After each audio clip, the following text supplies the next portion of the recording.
Christ asundie enka adofo nyina ena no pay so ye de Awurade ase se wabie kwan se yemra me chena sem Awurade enhyira mu nyina Awurade enhyira mu ene yada ya sori sati asefo ye koda so ufo na oduma kuma na me ya sori sati asefo no e ya dumbi na asome ne woso e ya dumbi e na asome ne woso ye de asempa na eba no ye kakao se wo besiesie wo da ne da nyina no wanni wo kra bro udwene nipadua nko a obeye mmobo asanka sie bi eba wiase mu na Yesu ba minia siesie wo ho ai ehe na wo ehe na wo gina ehe Kristosum wadru he na wo Yesu ba ya mo abo ye ho ye be bompa ye Nyankopon ene anope su ye da wase Awurade ya wasem ebue ma han ne ma nkwasiafo hunu nyansa ye atete kwa so Awurade wa me hu nyansa ye kasa aseda enka udin Awurade yesra wo se biebie wasem mu kire yen ma ye hu wasem wa hintasem no ne ye fa mo ye bra e wo Jesus Christ din nti amen Awurade enhyira mu nyina Awurade enhyira mu mo ba so na wa share message no ade ama wunia obi bia se hwan na e kasa wunia ba Mary me de Awurade asem ebrewo siesie wo ho erenche na Kristo aba ene ye message no ye kasa fa fake gospel musician in Ghana fake gospel musician nya Ghana nko anywhere abrochire Europe African countries Nigeria anywhere fake gospel musician ene atrofo bebira ba wiase omudi Nyankopon din ye de didi amfansa nya adwuma o but wa pa adwuma bia ye de ato ne ho so a odi nyame adwuma ye de edidi e wa wiye bremu minia siesie ho na renche na Kristo waba na waba renche na waba me na wo kasafa enwontofo mu ye fake wa wiye bremu ye wa sofo bebremu ye fake e wa wiye bremu ya wa Christopher bebromu ye fake e wa wiye bremu wodi nyame som ne be kata nani beta akire na odi bone wodi nyame som ne be kata nani akire na oye mansotwini wodi nyame som no abe kata nani akire yi no na odi bone menua erenche na Kristo waba sansam na ya kan yenja aka kura ahantan ni ahomaso a awura nyontofo wa wiye bremu no ahantan awia wom awiye bremu ana ye na ye tonwom ma Nyankopon sifiri na konwa so na wa panja na mbati ye na ye tonwom ema bubuafo na nte ye tonwom ma Nyankopon ye dai sifiri wa na konwa so eye de eye na emom no de wo ye nyina achi na firi nyame ana de wo ye nyina achi no efiri Awurade minua de wo ye nyina no efiri Awurade ana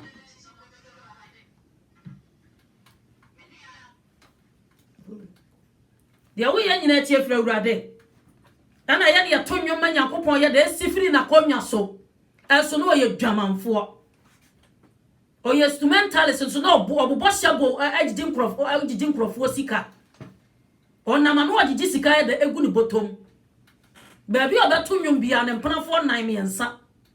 ne mpanafo nko a anti ne nyame honhom na nkasa no red wine no e makomakomu na eye adwuma inti efindi yo eniema ensem fata na yeye fake gospel yedini kura da osunutie gospel musician na kire se nyame adwuma no kura wa anya bi kura due enti Paul smafo Paul kan se bi se so bi mpa Awurade Yesu Kristo asema onwie anya sa wo mpa na se so be boni din kake o boni din anso wonya de ye de esefata ya hwa asem bi wo Matthew 15:7 ne quotations na me yusu no edoso ba mebo modern se me yusu ni nyina Matthew 15 verse 7. Wasinya atwomfo edi saza ya hye mo honkom se oman di wona no fafa ne dimini na wona koma de atwe afiri mo honko achichichi na wosore mekwa wahu de Yesu Kristo no ananum asem eka wasinya atwomfo edi saza ya hye mo honkom se oman di wona no fafa e de di awrade ni na wona koma de atwe afiri awrade honko achichichi Odena no fafa ebeto nwum ye shira wo so na na koma ni awrade ani na na koma si ne boyfriend so ne girlfriend so onsura awrade onsi ya tonwum na ne ya twetwe minister sa gu akire minister hwan minister ochre minister hwan minister so wodi aye ni business oni odidi ho odi aye ni business en kwantimi nko India me nko tetene katrema so wantimi nko Benin na no o de se brabi kam na arre ho krakra wo se wo hia nkrofo bebire mo nam Benia ye tete on tachere maso mo de beto nwom menu a wonwom to no se wa mo abrabotre ne enuru babia se mina ni beto nwom anya me sifiri wona konwa so enuru murunkum wo kra enuru babia awe ye brem ye nsu awrade Yesu Kristo tumi ni waja ne ho wajane ho ko Beni wajane ho me yetete wotachere maso wajane ho na no hwese ye boss of bi naked wo brekum areho sofo wo ye nyame adwuma waja Yesu Kristo tumi ni ye de ewo ho no ne na ma bosom so afa himani busanza ye wa wo se nyame ya ye video ato ho ye wa wo se enyo sele ya deten enyo no Nyankopon won ne trofo nante o ya na awrade Yesu Kristo no one obi o ye tro obi on ka no kore nante ade ne ye 5 was ye 6 and you look 10:17 na adiosom ye no dia ne dia san be ka se awrade Yesu Kristo udinti a wonbone mpo ye de abre won ho ase amaye na Yesu ka kire won se enya wonbone nko ade mo mama ni nye se ya de ya twere mudi wo soro ma woni nye se ya twere mudi wo heaven na hia nyonto de obetima to o nyame adwuma no obetima aje nanso ade a wo ye nyina no busa ho se fira awrade ana busa ho meto so wo se nya atwumni edi saza ya hye mo honkom se wo man de wona no fafa na dimini wona koma de atwe afiri me honko chiri the moment ya be tuo duro edi aba beto nwom no wo ye nya atwumni the moment ya wo girlfriend or boyfriend be da so de akoso Mike mu no won satira ye wo ye nya atwumni edi se Azaya shem honkom se o man de wona no fafa na dimini wona koma de atwe afiri mu honko achichi wo sore me kwa okeka tonso kwa onima wurade anyotofo bebre na ba wiase a nyame suro pa ebinti yemu ofisa watu nwom 10 years 20 years ninti no o ka Christopher wo ye sofo ya bra boni appearance na ensem fata Kristo ni enti wodi ontimi ni Yesu Kristo ho dance anya de efa nkyere wa ye ne ho sa wonenam nyame dwuma nim wonenam biala entare boni yekoso wa wie ye bremu ona bra bon ense Kristo Bible say dua na ba na odi ba hunu dua koro ezi 1 Peter chapter 3 verse 3 wo se mama hyehye de nya hunam ani die mesa wodi sikahye se wa penti na no de dubra keka na nani adi aba be gina wo se wo to nwom ama safo awrade enuru ba bia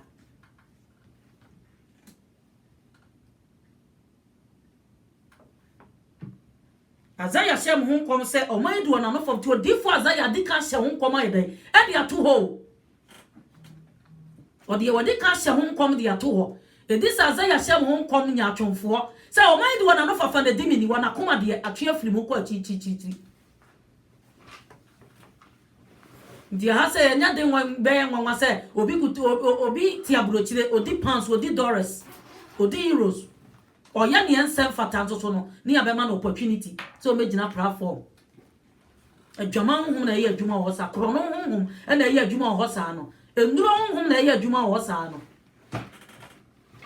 uti kumasi aboabo unsura safo awrade what encourage who sura for radi tete wo tete maso ana odi nya medwuma didi na no be testing wo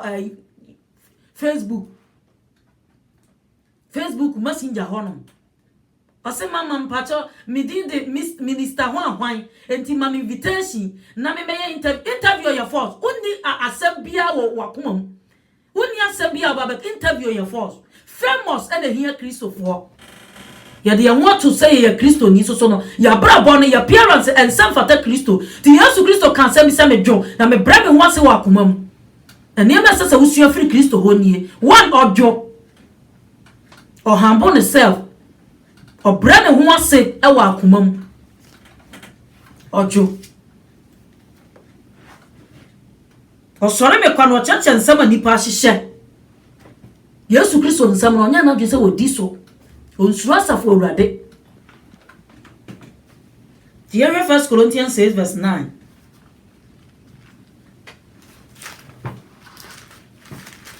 1 Corinthians chapter 6 verse 9 Wasi ananse wasi tenene ni ehu hia yie ti nwonto na obeto ne musician na odi ato ho so asofudie na odi ato ho so no busase tumi be na hyase awurade be pom ntoma 111111 wasi tenene ya de ehu hia eno na ye de ko heaven ananse munim se wona wontiri nya Yakobon ahenie no moma wona adamo adwamammofo obi one ne girlfriend da sore wa wo mensa wa wo nan ye nya ne ho ade wo se me ye gospel musician jabra won te ase wonya hunu adwuma na se anase munim se wona wontiri nya Yakobon ahenie moma wona adamo emu obi na ada wo se adwaman ye adwamammofo ne abosonsonfo enne Kristofo bebre anyontofo bebre adane abosonfo obi a won komfo na nse yente no hima jeki video ebeda out and already one was sorry tia me and already obi brebe djuma se and obi yese ne na ma bosomoso ono ne brother sameto nwema na omunyi nsen ye omudi aduro koyi tugu ye no sa abaya no ono anso na no ne na munduro so no etinye onu nko o bebre o wa hihye hyentomam bebre o mu dinya dai enya mmaya o mu ne na bobo hye boburu nwaman ye gu Kristo so mu fi o ma ye wura na Yesu Kristo kura wuwu amoa a o te ba tese na wo ye matarisi ni na wo ye Anglican ni na wo sura asaforade o ma bi sura asaforade ye denesi kanibra be wura uko to nyuma just wa charge ni pa no 10 million 20 million and san wa ba be the stage and no mo ye producers no mo nsura safo rade no producers for no o mo kura nso the sell adwuma no ono ya no ono a charge just wa to ni pa no ne nam yama ye nsura safo rade yama ye ni emra ye ho so odoma kuma bi be hie moja ato agu moja edibem moja efini kekaye anim yesi ye na adwuma no enso no ye ni biara the Bible says onipa nya wiase nyina Mark 8:36 onipa nya wiase nyina na wo hyere ne kramfa so be na wo benya se wo to nwom digidin e wo wiase afa na nyina na se wo anya wo kran kwaje ho adwuma emfa so ben bra ma woni mra ho so wo yire sa wo mpram woni mra ho so wo kunu o sa wo mpram wo de toto nwom na se ye ntia so no ba pa Kristi sa ma se duema bon mpaye na nkrofo bebrebe atake me ya so otonwom na we yasofo ma me na wote aware ase ne kire se omo adwama wote aware ase ne kire se oye Kristo ni oka Kristofo won okọ heaven oboa nka babasia pa ware tie aware ase wo mamu be sam yensa asennan eye den akohunu obi e wo Germany a wo se nipa no oyo wo producer akwaji abaya yikuna fini nsam ya de ya krasa ne baba akọ yelefo ye surasa for radio ya brabo na enye nsoso de ya wo Kristofo bebira wo mu komplichi kira nsore ya wo gospel musician bebira wo no ba makade na onenam no yes obetonyu mama nsore betina onu akasa no on sakraye anu na urade ma mehu na nadwi wonu akasa no on sakraye so okodi Kristo ho adanse ye okodi obi kuna fili nsam ya Bible say brane ba be kwa we ye nipa be kwa kotia na nsesam so hwe nkofo ye pu edi na titie no ena ohima yi wani wate ena oba pa yi wani wate Bible so okuta na katua na okura wuwa mo wode ba ya ba ya ni na ho ya menka sa me agensi obi o na emom no Bible so no kura na nkasa be ba wu na wo nkasa wo ba wu no kura na kura be ya odehye ye betima bo asori bi mu reverend ye betima bo bishop enso na wo di ndro kumpemfo ye tete o tachere maso ni woni na ho Yesu Kristo wo tumi che tumi nyina ni woni enna ho abosonsonfo ne awaresayefo ne awohwifo akohwifo ne mema da ne awifo ne anibrafo ne nsabofo ne tokwapefo ene amimfo re nya Nyankopon ahenie no amimfo ne tokwapefo ene abosonsonfo ene nsabrofo mu nya Nyankopon ahenie mo hwe nsa o hwe Guinness no di stage baka se fifile na ate no oboa o abom no gina ho no ebia sida ya kasi ya bobo nsori bebre ma hwe obi kura hu kura onchi hawo ebia si bebre wo Guinness na gu kato na kwa na bro no de beto nwom ne mpana fo be senan nwom ni de obetima to obi ato nwom obi a betima to obetima sori akotena sori dem obetbusa wo check yourself check wo sa uti uka Christopher ho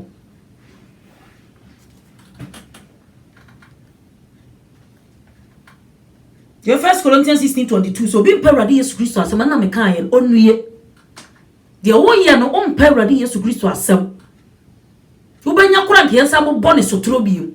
ma wani emra wo so kai ba bia wo firishi ase Revelation 2:5 ka ba bia firishi ase se nko so fu e bone ne kadiko kai ba bia wo firishi ase ko se bosom mempa obiam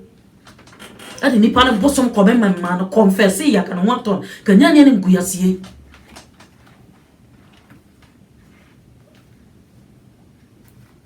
Yenje 1 Corinthians honom na chapter 5 verse 9. Yenje de osomafo Paul ekaye. Enti na wo pritia na enipa bebre hu ye wo hiu because no kra na wo kanintia. Ti osomafo Paul na tamfo edoso pa. Yenje 1 Corinthians ni yenje asem bi e wo ho. 1 Corinthians chapter 5 verse 9. Wo se me kire me krata ni mu se muni adwamamofo ni afra. Koronto asafunim na sa ne ma ne ye de ekoso wo ho ye nya oba nwade a na wanyinsa ne abeto din ne agigiska ma no chepe na ye de ekoso wo ho no wo se me kira me krata nim se muni odwamamofo ni afra enye wiase adwamamon ana anibrefo ana omimfo ana abosonsonfo ho asem kra na meka ene ye enkasese mu free wiase praise the Lord onso wo di opa kire enye obi a wan sakra yo enye obi o ye dwamamoni ana so o ye krono ni enye obi o gigi nduro a ono de o ye de bosom o ti nwura mu asam no woka ono de wo declare won ti Yesu Kristo brebi na oba bi ne ba bi nam se owura saye yade same be yade na ahun bone ye de ha no na asem a Yesu Kristo kan se won fa ma duane ntoman kraman ma enti sankrofo no mutiti nwura mu ne de awurade Yesu Kristo awu se wo mo ye nkraman ma bredu se mo dwane bra ono akasa ne nchen enti no osmafo Paul si enye sankrofo no wasa na wo kan o nya sankrofo no wasa na wo kan na mom metoa so enye mo wasa nkura na me kan na mom ankasese mu firi wiase e o se ene ankasese mu firi wiase na afa me kire se obi a yefra no onua timi wo se we ye masore ba na o ye niema ensem fata na ye ma reho obi tini bron unim ade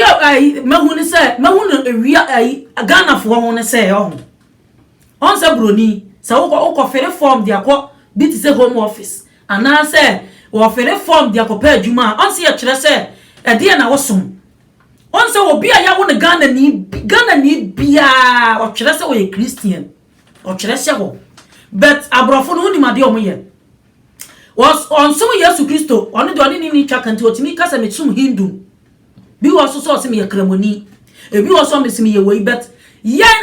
wiasefo ne a Kristofo na ya ba betu afra no o fele form dem a se me ye Christian one wo di wo ya wo so ye Kristo ni oba Yesu onimo because Matthew 7:24 o so obi na otema sem na wo yo no me de beto obadwemba a wo to na aban obotan so no ti obi o kra o ti wiase a eto to asori ba ko mu ye ne se wa ye boni wo wiase nyina because the etia o yes and because when say okotena asori ho na wasakra enti bitterness ahihye nipa mu abufuo honhom ahihye nipa mu amim ani yawudi ahihye nipa mu ayam sakra ye yam ye ni emra ye ho so ye kai ye bofo no o se nya wiase adwama mo asem kra na meka ani kasese mu ye de mu free wiase nya wiase adwama mo no obi e friend se onua Christ asundue kan se ye nka won so to yi bible na fili tifi kra wa kukuru ne girlfriend kra si na so kra o ya juma bi mu panyin o wiwi amanfo wages otati a no de akane de otibo so me ne be so no no ono adwompo 2 hours pay ono dwonko adwompo be ko be 1000 na nkrofo ne nam 300 bigo mu nim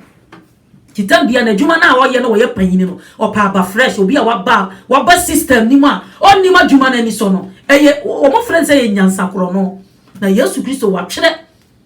premium twere wudi wo heaven and twere say ye be twere wudi wo asori buku kakraka yi mu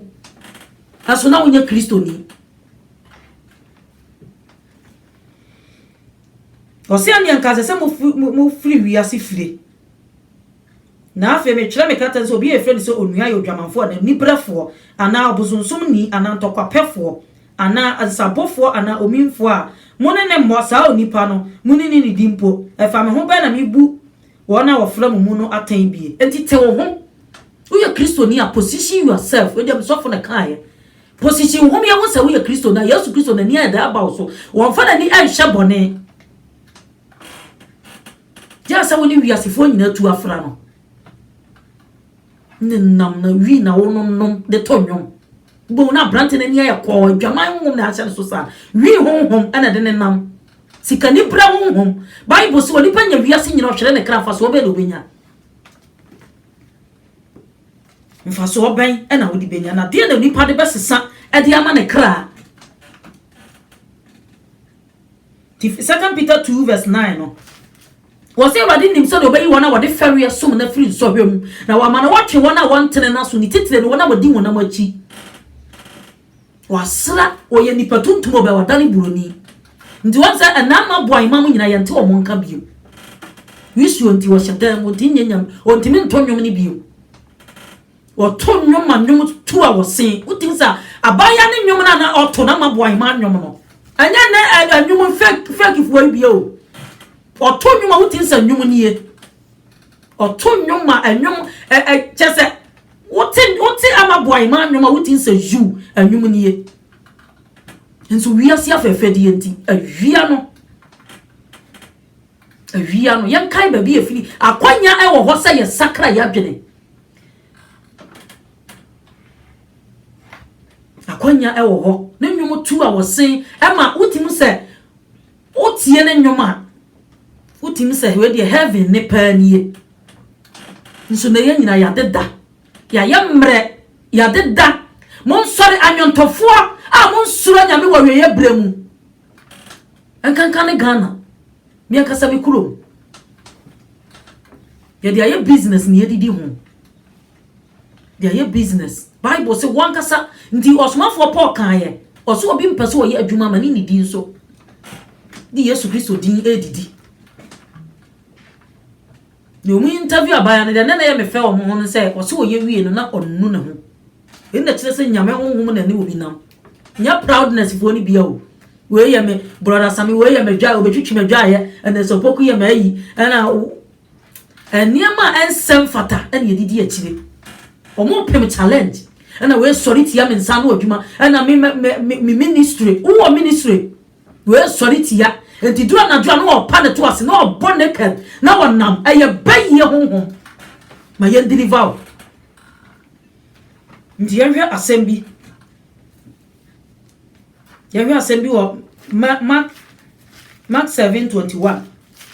obi ba ka sese nyamsom ya akomam na ewura mo bonkrofo odini Bible ne dey say ye preach di obebo obidin o because odifo Isaiah o wu ko so ye da so boni din wi ase fa na nyina boni din osomafo Paul o wu ko so bia e boni din Mark 7:21. Yami ani mra ya wonso. Me yanko tete ye tetere maso bie me yanko bani. Eniema obosom ma wade a. Maame. Obosom e ma wade a onfa nche kwa. Obe demand moja. Obe demand oba. Obe demand oba kasa be yes sacrifice ahodo. Ne ya dan soundboard ene si ho. Osuru ni me fie ena as ma wani mre asasi so utin sa nwum ni 2 hours so nipa no on sakrai. We are see channel. Mark 7:21. Was in nipa mu wana kuma mu na adwemboni firiba adwamansam akronosam awudisam ayerefasam ani brebreye amumuyon sisie akohie ene boni abususam ahanta ne nkwasiasam ne boni nyina firi nipa emu wana kuma mu na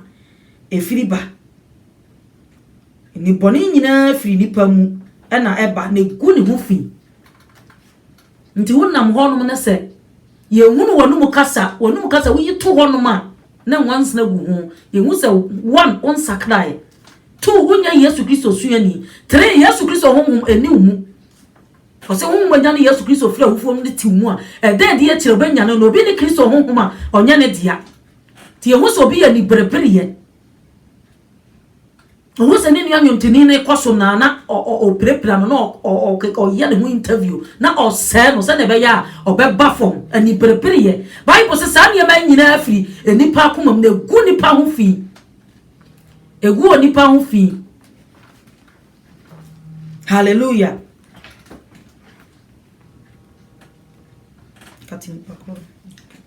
Egu onipa ho fi. Praise the Lord. Jeremiah 13:22. Yerenta the boni ekoso. Jeremiah 13:22.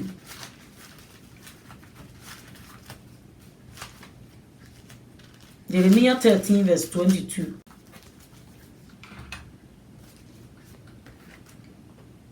Wasena sa wosena wakoma mu se die ntina ye ni matumi yia.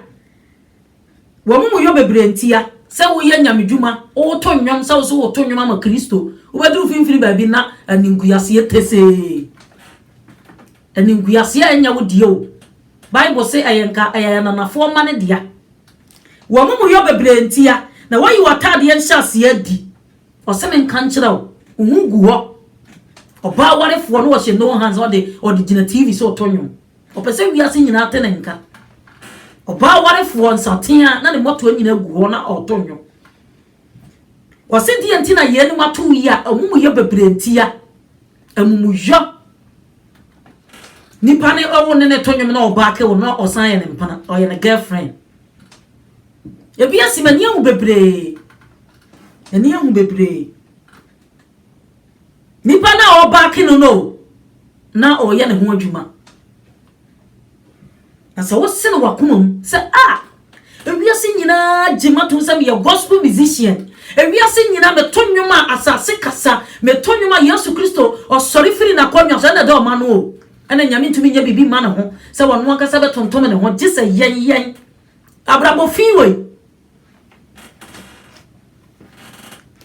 eno na dawa no dia Yesu Kristo pian firi ho no mo benya nipa foforo de na ba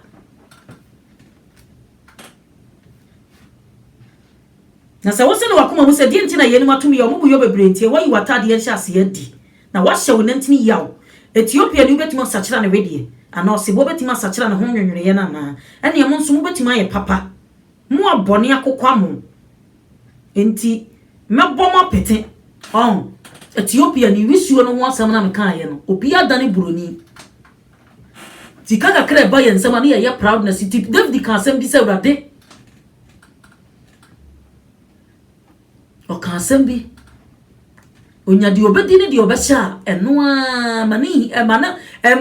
enya ne hu bebre na wanya dan ni wura firi wasafo urade mane nya ne hu bebre na ne wura vi wasafo urade to se wo se ne wakoma mu se die ntina ye ni mato wo mu yo ne doso oyi watade en hyase adi wa hye wo nantini ya ma me siesie wo so ba warefo ja no penti no Jeremiah 4:30 wodi adubra keka wani wo sell we on the bonsama sell wa toro wa no enti wo to atumi no anya adwuma bio.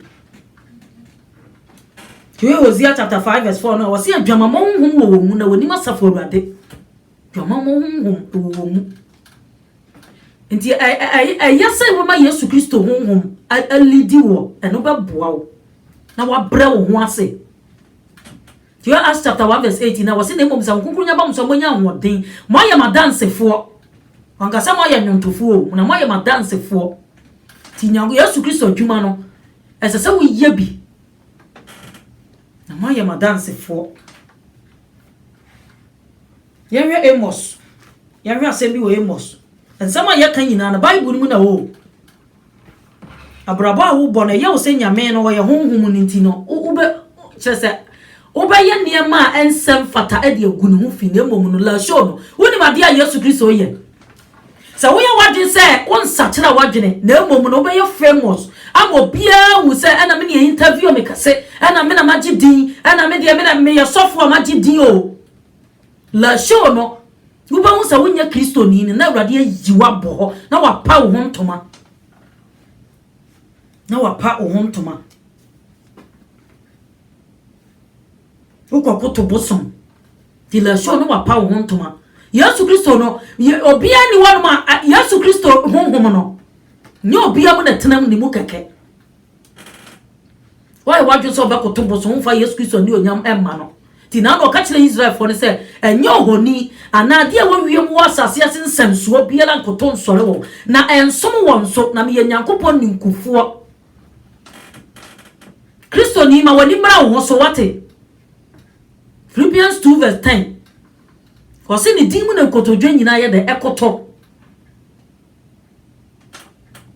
Ni dimu na tachirema nyina pa mu kasa wo ye ohene. The moment ya woni Yesu Kristo ni wanyam be ko India, ani be ko Benin no.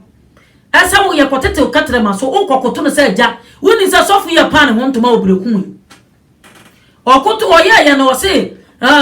eya na bi mu preach say abosonsom ye nkwase asa na me ka kire mu say omunim de oye afa wo hema ne say ye wa kwase anyamia da e kire say wo ye otorofo sa nipa no tu de ewe moso ho no emoso na be kasa ma no ye Amos chapter 5 verse 23 wasi uyu jumto jejeje ni firi me sokọ wati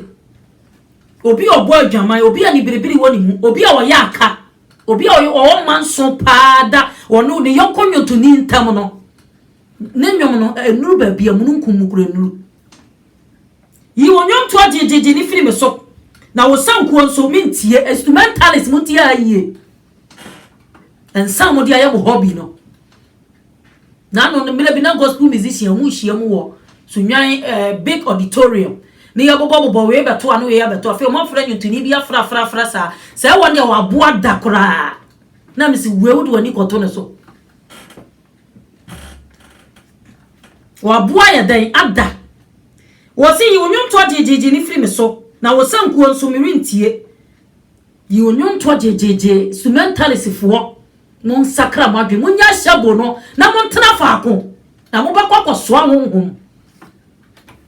sebo wo ya kakra ne de ahene boto mama no okọ ne baabi no asa akọ ha enti no wo ba hu se kwose na duru esese ko osoma Awurade no na wone nam obetima konsole be se tan na obia ma no 2 million ti tan no obenya 10 million enti hon no wonya na konhoma anya de odi betua ne daka sana nkofo bebele nam wiase na woti fa ma bro kire ha o because obia kwa na dwuma ana wa nkoso wontimi tua odan 1 month pen na wutua rent nti omo ba ye sa niema na omo tete abrochire omo ye sa niema na omo njidin no a omo ye sa niema na ye omo nenam afnama bi no omo nenam omo nwom to nuru ba bia omo ye sa niema no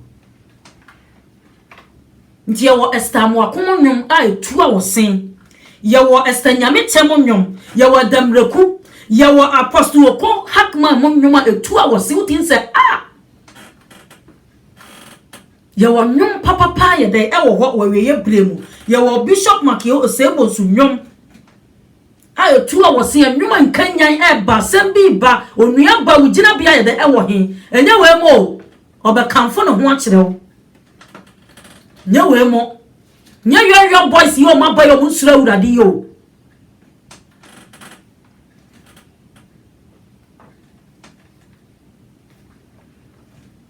nye wo mo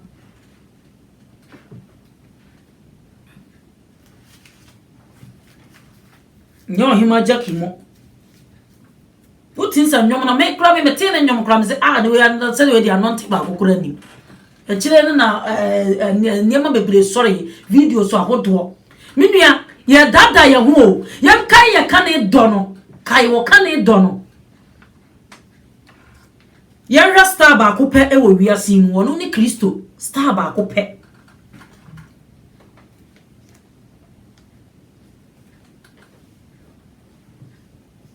Tia 1 Corinthians 10:32 na wase monya de to idania na Helen ne Yakobon asafo sintibia sa fe no bi sakra foforo no hu se nyutuni we wagidi onenam niro so uba mu na mama Abraham musiam no ne evangelist adem mo yale no ubu mu na mama mo nya proudness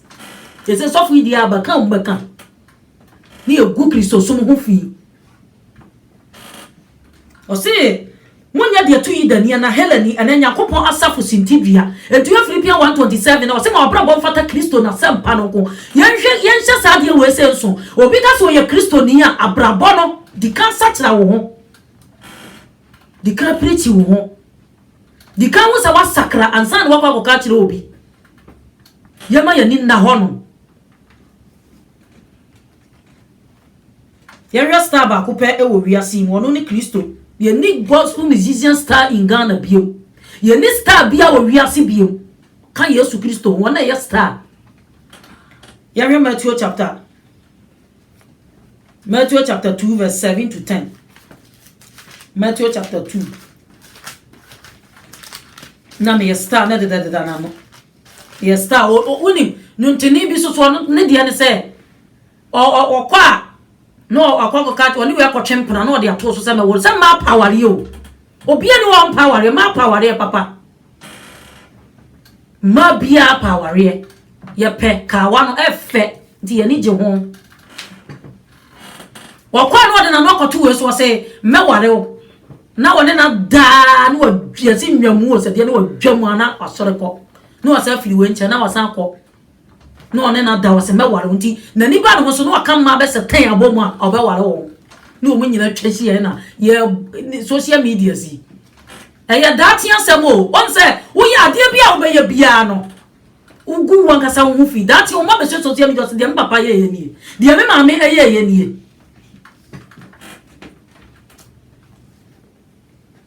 Matthew chapter 2 verse 7 to 10 was in na Herod friend yansafo no kokoam bisa won breko ansoma no free ye no na osoma won Bethlehem say mon konkɔ hwehwɛ abofra no yie na sɛ munya hunu no a momma kan kyerɛ me na me so me nkɔkoto no bi no hene ɔse na otie ɔhene asɛm no wie ye no osimu kɔe na hwɛ nsoma ohunu no apueye no di won anim arade kosi sɛ ekogina afa akwa abofra na ewo na tifi na ohunu nsoma no won ani je kase para na okodan ni mu no ohunu abofra no ne na Maria no koto sore no stand lidi enwanwofo na san lidi wo mo saa koduru ba bia Yesu Kristo no ye dey oda obegina wa me star wo ya akoa onya star wo ye Yesu Kristo akoa wo ye Yesu Kristo akoa wo ye Yesu Kristo adwuma ndi yemra fom na yenka ye kan edo no ye do na no ya dwo ye do na no ya dwo wose wo hunu nsonoma no lidi won saa wo nsonoma pie ye kura bi kura epie wo kurom nko a ne ye de star dia to ye won so ana minister hwan ana minister so me agansi wo me shewu nkuna na emom no de wo ye nyina no abrabo konkono no eno ne ye de ko holiness no righteousness na ne ye de ko heaven so ma wure fi saa no dia da be counsel gubu no won se wu ati se accident ya doso ewu wo ho Obia be wu na busa won se wu na chi no atemwo eda ho ma wo ko face judgment.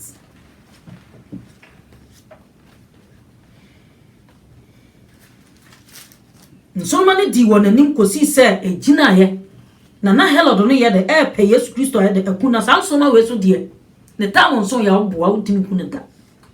ti bra no ne asuafo no enam ho no wo se ba ko ka je se firi ha ko na Herod pe wo ko se nko ka kire sakana man no enti obi a wan so mu Yesu Kristo fa na ni onyam emma no akonfo mu tete wura mu nyina no ye hu o mu so mu ye nkraman ye hu won so mu ye nkraman because asofo ni bebre ba won ho ti o mu nyoma dwen so be sakra nti nkraman ho na wo kwa je mmoa e dia be nyame adwuma jai na ti uhia Yesu Kristo won fra won tenene bia papa samire na mo ni so mo ni ba ho so me papa sofo me papa eda mo ni mra ho so oda do wa ye mre say ye ji akonchene ya akonchene esua nyame asam no no da bi na dwuma nko a ne phone aye ne Bible otinja Bible no afa tablet no di nam afa tablet no di ko nyame fie who deceive who da battery be wu na be mobo da be peja tablet na ko na battery be wu no ye read 2 Peter chapter 2 verse 14 me brana ya bre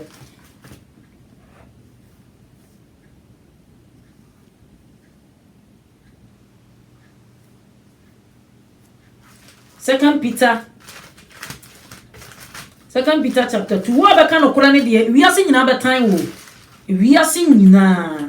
Yesu Kristo kan se bo si nipa nyina domodue nipa nyina domodue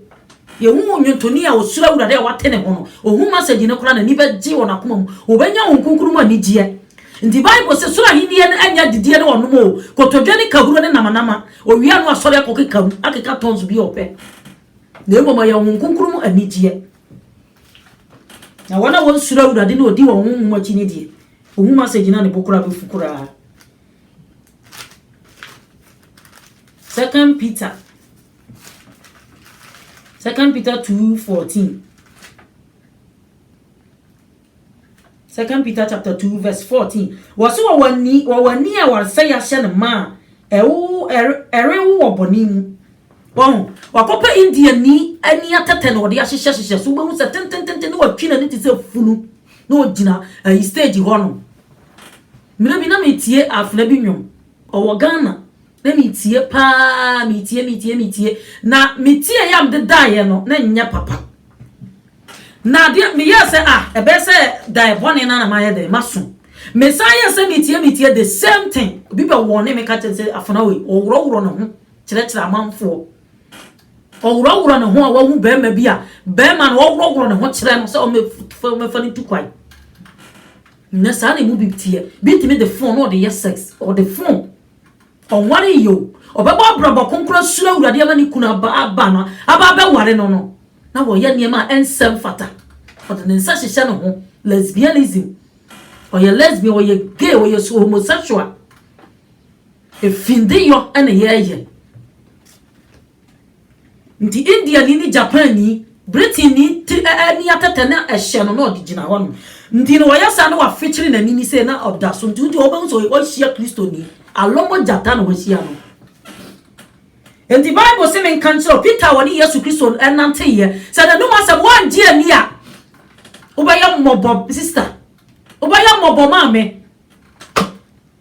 wani ani na wan ya na abaji adie woso wani a wansa ya hye ne ma erewo bone no ho no odada akra wona senya ntimiye wo wakoma ebe ni bremu oyenu yabomma woja kwan tenene na kofom kwan no wakofa biro kwan no so ona na ope de entene akatuya tinani pape na da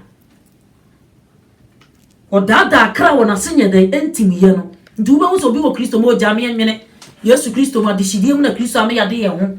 enti no ni ope bia na oye na ode nam na odi tu ne ho adishidiem yanka no kora ne mfa nkyere no ubehu ya pebe bi babo no koro no makọ Old Testament baby abetwi na nim no ompe na wafiri ho yami yani emra ya wo so Oso wani say ani boni a wani boni wani boni a war say ya de ahye ne ma je amanfo nkuru ebi na obi agi obi kunu o Germany nipa ne se su a wodi arewo no na fi se ubetima confess you but wanya isa ababa wani kunu na ma na won to da ubeto nyonnyom ne de ba bi akọ ekototel katrama so de be basa every year dia de ba yam ye nimra ye kuso me san jumpo honom na 2 Peter 2 verse 21 no wo se anka eyama won se wo hunu tene na ekwan no chen se ohunu no dani firi ahyede kronkron a wode ahye wo numu eyama wo se nka wo hunu onza comfort wura mu no onye na so hwe Yesu Kristo kira kwa yo enti nyanya me kronkron na ebehia na bona wa tu ana se asem bi na beba be to na koma so a obesakra ti wa wo so wa be hunu Kristo no wo se eyama wo se nka wo hunu tene na ekwan ni bom se wo be hunu na wo besa ye de adani afiri ahyede kronkron a ye na Awurade Yesu Kristo de ahye wo nsa no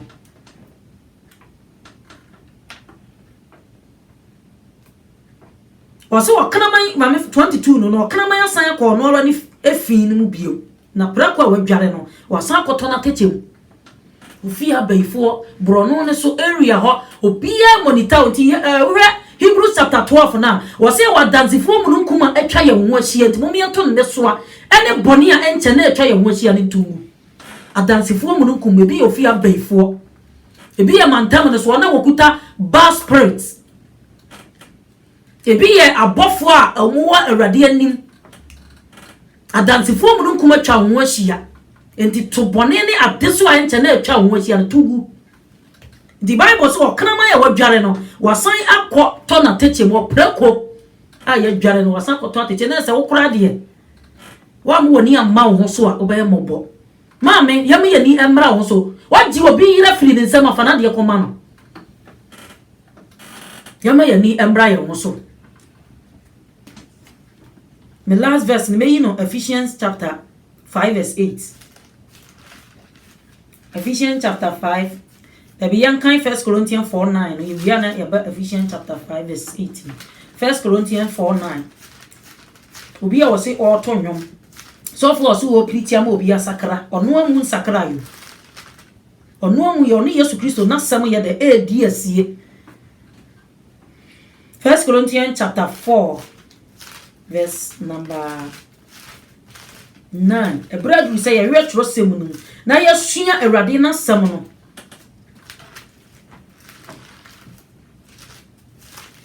First Corinthians chapter 4 verse 9. Wose na yemi se Onyankopon de ye na somafo adi akire se wona wayi wona ma owu efise ya ahwede ama wiase ne abofo. Ya ahwede ama wiase ne abofo. Onse na meka ya won gofo bebre mu monitor abrabo bro no ne so mu monitor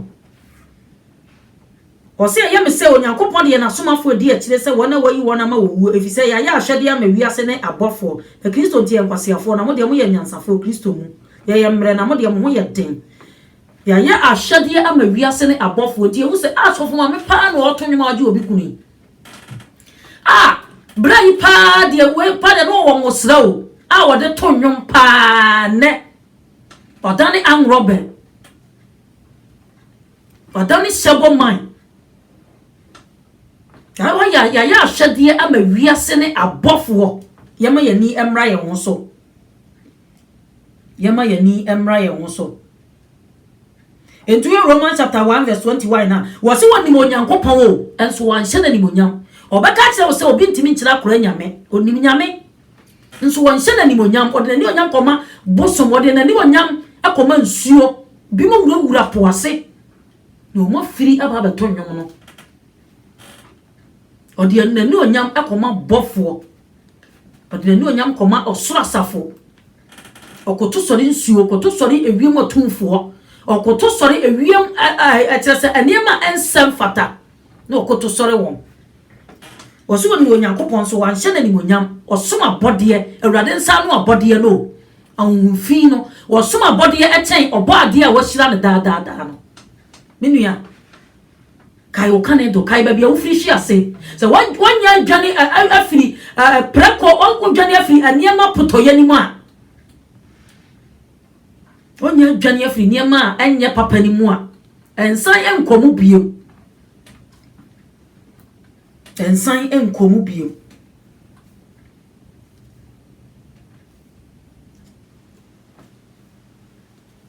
ensan enkomu bio enti obi oto nwom na se wo Kristo su wo be wo Kristo suban ya dai ewo ni mu a wo de ya hwene dressing no ya hwene dressing na nkasa 1 Timothy 2:9 wasi na ebo ya hwede ama ewiase ne abofo 1 Timothy 2:9 wasi na ebo nyuma pa ese ma wo yi nyamsom pa ya da ekire wasi me pese mare ma bom pa ma nyina emense wote ana bufu na chinyigi anya da emmam sanso na mansion tade ya semfa eni ewu ade ne adwinimutie enkeka won ho nyemo nyuma pa ese ma wo yi nyamsom pa ya da ekire tini bara obegina onum no any business odidi wo wonya na dwen se wo ba be yi nyamsom pa de akire ama wo nkasa wadi akire bi onya na dwene yanwe ma me mo tototo nwom ayi mama ma tamo mitiri mu ponya bone eti me me mo hwe me Esther amwakomo anuanum bibire ba yanwe o mo nwom ne yanwe nne mrantie ne maba wa yi nwom yi 111 ni sura urade your last verse no Bible say ya hwede ama wiase ne abofo me go to quotation bi Ephesians chapter 5 verse 8 to 14. Me brana aye bre. Ephesians chapter 5 verse 8 to 14. Esu ose esum ne han. Tuba Kristo ma wa ya bode foforo. Bible so obi o yesum nwuma no. O ya bonsamba. First John chapter 3 verse 5 wo kan ba so obi o yesum nwuma no. O ya bone ni firi bonsam. Yen nyina ya bone ni bi daw but yen pare awurade se obeba Kristo mu na obeye botro bojo Christian na wa makora enye wose sum ne han kan no na mo yesum na afa de mo ye han awurade mu mo nante se han ma efise han abada di papa yo ne trene ne nokura nyina mu na mo nso de so awurade ni yie no nhye na mo nyo esum nwuma enso aba ni bi na emo munyi ho atan o de anti awurade ani wasa nkrofo no so mo ma gigidin no ewiase nyina hwe wo mo no o mo de asate example o ma yo ma dwen so mo ya Kristofo o ma sate example ye den e de ma Kristo na ebo mo suban no suban no anya papa mo suban na koye se kokohwede if you say han abada di papa yo no trene ne no kura nyinam ti obi a wo ye han no Psalm 105 no verse 130 no was it wasam bie ma han na man kwasiafo hunu nyansa to obi o ye han no ubehu sisa na ye ma ye de ewo ni mu was it han bada ba na ye de edadi papa yo ne trene ne no kura nyuna mu ojo wa bojo chere ni bonfu uyi na tan a o manani ba no e ye ne de se wo yi na tan na opa kwa sori mu na se hunu obi wo pamponi bi so obo adwaman obokro no firani gina nche sa dia wiye emmoa wo no ono be yaka sisi a papa yo de trene ne aba na de di wo papa yo ene trene ne nukura nyina mu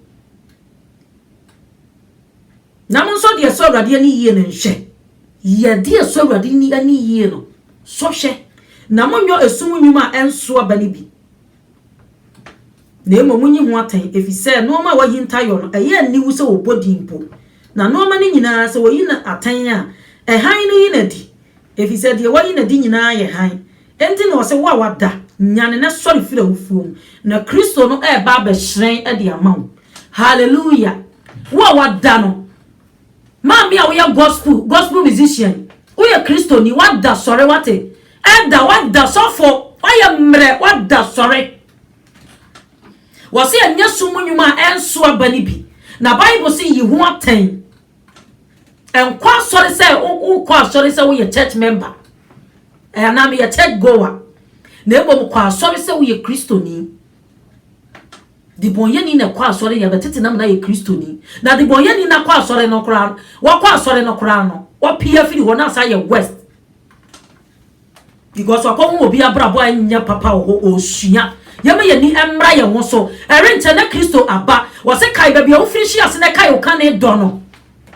kai wo kan e do na ja ho maso no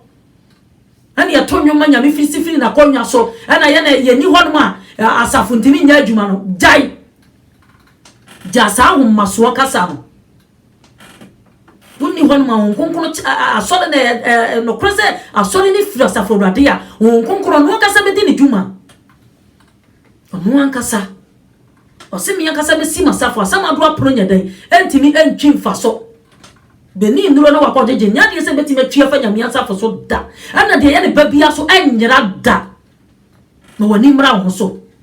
wo abrochire wo nsura urade ma wani emra ho so wo African country ma wani mra ho so wo Holland Belgium wo ye connection ho do so mike manya wani ma wani mra ho so arrange na Kristo aba wo fa Kristo wo nkwa asori a hwehwe asori ekwo wate bra hwehwe asori ko oso ni panya wiase nyina wo hwere ne kra efa so be no benya Sunday obi akwa asori ya taxi driver onen nam na wu ya foforo manfo siri e de be twa won sa no be mobo mo wani emra wo so jai krono ne to wate ja anro ben no e be ti wani onyam so jai eto wo me ne wo bo mpaye osoro hene yada wase ye nyankopon ye hye wani onyam bebre yada wase wasam ya ba yerade ma wasam anye suntidua e ma wasam nya suntidua ma wo mada na emom ye ni emra ye ho so ne yanka ye ka ne don ba bi efiri ase no na ye nsachira ya dwene na nche na upie wani monyam mu a ya anya oyiraba ye na wase sa wakaka ya tenetene ye bedi wasam so ye be ya sutie e de ama wasam no e wo Jesus Christ din nti amen erade enhira mu nyina. Amen.